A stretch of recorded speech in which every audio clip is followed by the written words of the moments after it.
Olá pessoal, estamos aqui para compartilhar um pouco do que estudamos, do conteúdo de cultura brasileira e identidade nacional. O tema que nós escolhemos são as festas juninas, que passamos a explicar um pouco sobre elas.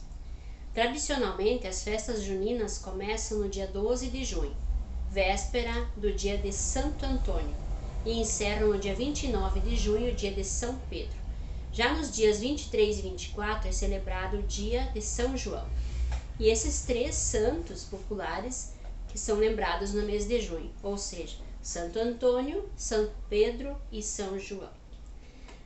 A origem das festas juninas, essa festa é uma festa pagã. Ainda antes da Idade Média, as celebrações anunciavam o solstício de verão e de inverno e homenageavam os deuses da natureza e da fertilidade. A Igreja acabou aderindo a essas festas, atribuindo-lhes um caráter religioso, uma vez que não conseguia acabar com a sua popularidade. No Brasil, as festas juninas foram introduzidas pelos portugueses no período colonial, e desde então a comemoração sofreu influências das culturas africanas, das culturas indígenas, e por isso possui características peculiares em cada parte do Brasil. Como nós estudamos mais no estado de Goiás, vamos então falar algo sobre o estado de Goiás, como que as festas são lá. Lá essas festas são marcadas por diversas tradições culturais, como comidas típicas à base de milho, apresentações de quadrilhas, shows, músicas e brincadeiras. Nessa apresentação nós vamos passar um panorama das principais festas juninas realizadas na capital e no interior do estado de Goiás, destacando seus aspectos históricos, sociais e econômicos. Algumas comidas típicas da festa junina em Goiás são a pamonha, a canjica, o curau, o bolo de fubá com goiaba e a maçã do amor. A festa junina em Goiás é uma oportunidade de valorizar a cultura regional, resgatar as tradições populares e promover a integração social. A festa junina em Goiás é um convite para se divertir, dançar, comer e aquecer o clima frio do inverno. As brincadeiras que eles usam fazer lá são as típicas, são tradicionais pescarias que tem nas festas juninas, o tiro ao alvo, o touro mecânico, o bingo, o correio elegante. E em Goiânia, as festas são realizadas em clubes, em igrejas, em associações e empresas. Essas empresas reúnem barraquinhas com comidas típicas e atrações musicais. Lá bastante é usada a música sertaneja nesses shows. E as festas, algumas têm entrada gratuita e outras cobram ingressos. E esses ingressos podem variar então no valor de 10 até R$70. Em seguida, então, nós vamos agora passar a problematizar essa história, essa cultura dessa festa junina com o Davi. Bom, a problematização, a gente vai trazer um pouco de como as festas juninas, elas satirizam um pouco a cultura caipira e de certa forma desvaloriza um pouco a tradição do povo.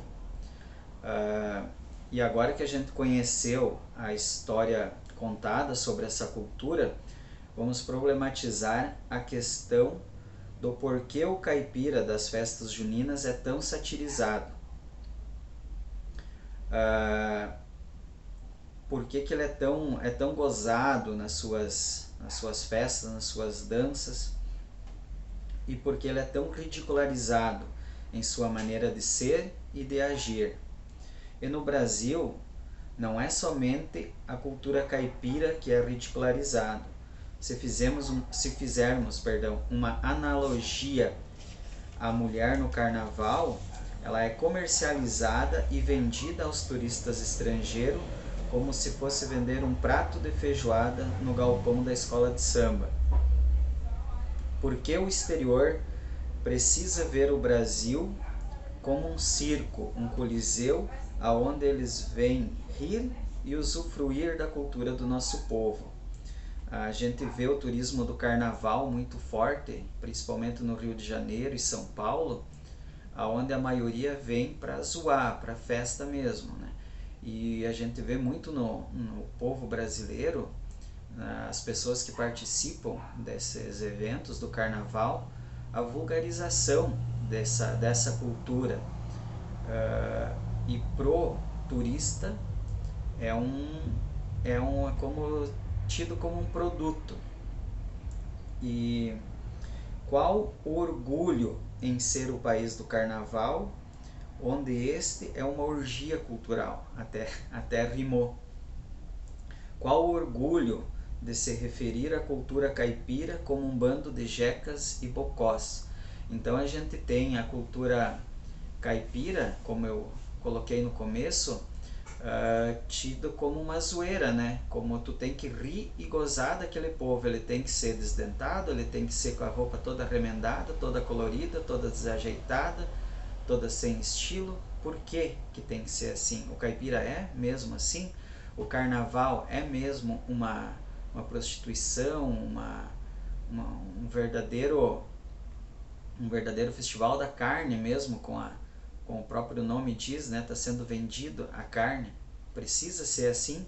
Por que a nossa cultura tem que ser assim? Qual o mérito que damos a esse povo que construiu o Brasil? A mistura do caipira, a origem do caipira vem dos bandeirantes, do povo negro e do povo indígena. Então, qual o mérito que nós damos a esse povo que construiu o Brasil? Ao bandeirante que desbravou, ao negro que trabalhou para construir esse país, no trabalho escravo, quantas vidas foi perdidas, e ao índio, ao qual os colonizadores tomaram a sua terra para usufruir, para nós estarmos aqui hoje. Então, dessas três raças saiu o caipira. E o caipira está sendo ridicularizado. Por quê? A gente tem que também refletir sobre isso. É bonito ir numa festa junina, é engraçado?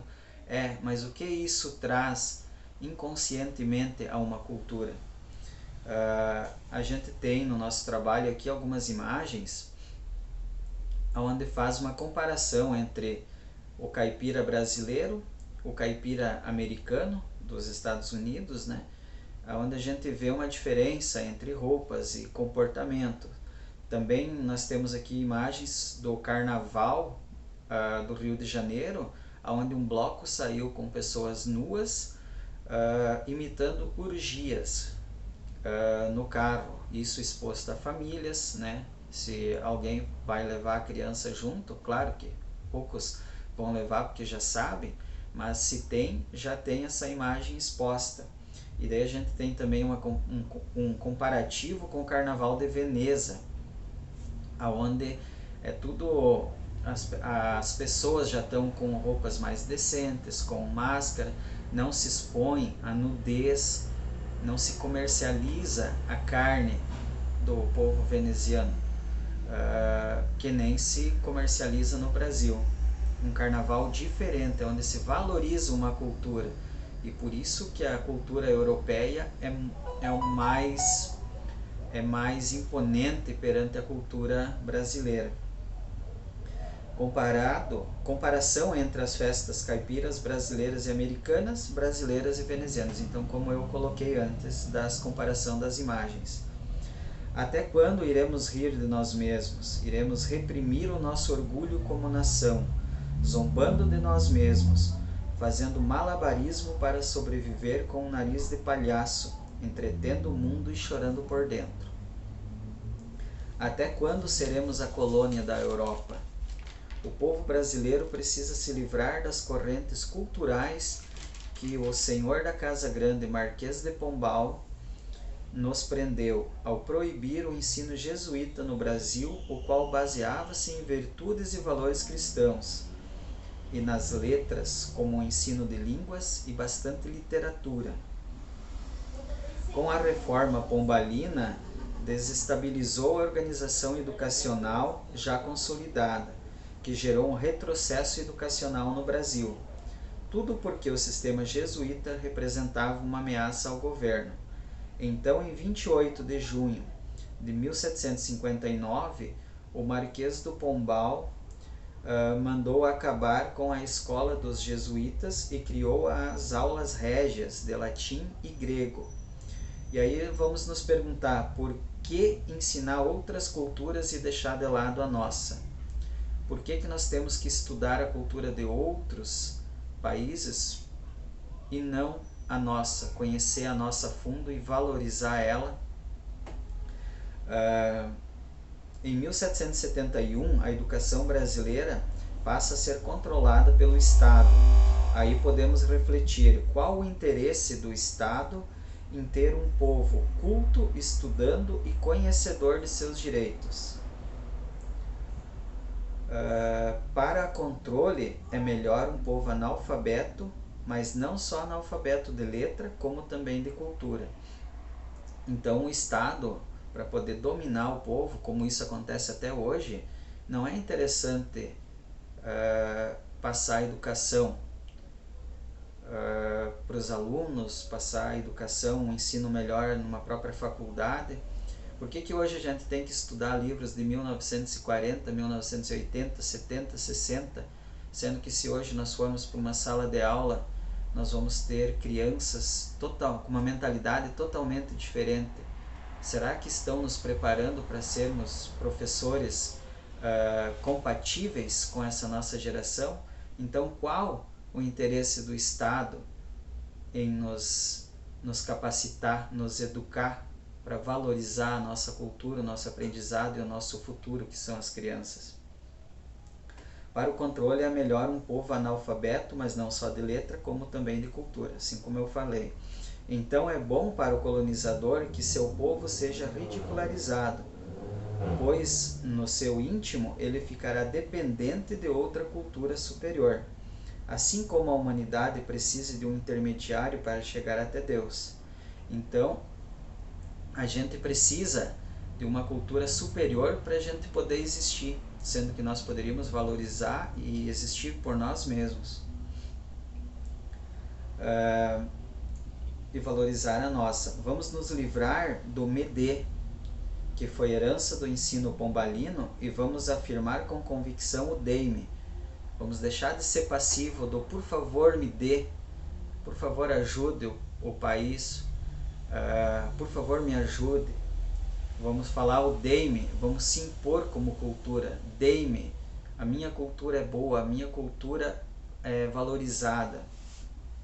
Pois essa é a forma que os colonizadores se referiam. Não somos bobo da corte, não somos prostitutas, e nosso país não é um circo, nem um prostíbulo. Somos brasileiros, povo de virtude e livre, com múltiplas culturas, e entre aspas, culturas a serem valorizadas. Mas para isso acontecer, temos que nos livrar das correntes pombalinas, ou seremos eternos pedintes de reconhecimento. A cultura caipira não é de mau gosto, nem falta de requinte e muito menos brega. O povo caipira não se considera jeca. Nós temos uma amiga em comum, eu e a Lore, em Minas Gerais, que nós estivemos conversando com ela, e ela nos contou, então, a gente passou como o caipira era visto aqui, no interior de Minas Gerais, não é assim. É totalmente diferente. O caipira não é ridicularizado como a gente precisa ridicularizar ele nas festas. Então, esse foi o nosso trabalho, essa foi a nossa problematização para a gente pensar, para os alunos pensarem. E não sei se a Lore quer falar mais alguma coisa. Essa aula, assim, a gente pensou em transmitir para uma turma de 6º ano, E como estávamos falando, então, as festas caipiras, como elas então também são conhecidas, elas são típicas da região Nordeste, onde a maior festa de São João do mundo acontece em Campina Grande, no estado da Paraíba. É muito interessante isso. E é bom, assim, quando a gente vamos ensinar para as crianças, que essa celebração ela é composta por fogueiras e queima de fogos para afugentar os maus espíritos. Elas começavam no campo, na plantação, e se originavam com trajes típicos de caipiras, sinhazinhas, com casamento de roça, discurso do padrinho, as capelinhas decoradas com bandeirinhas. Então, mas com o passar do tempo, essas festividades foram tomando um cunho muito religioso. E pela tradição, a festa junina consiste em celebrar os bons resultados da colheita e também pedir que o próximo plantio traga bons frutos. Então, nada a ver com isso que nem a gente estava falando, de que satirizar a nossa cultura e a nossa festa de São João. Muito obrigada, até uma próxima.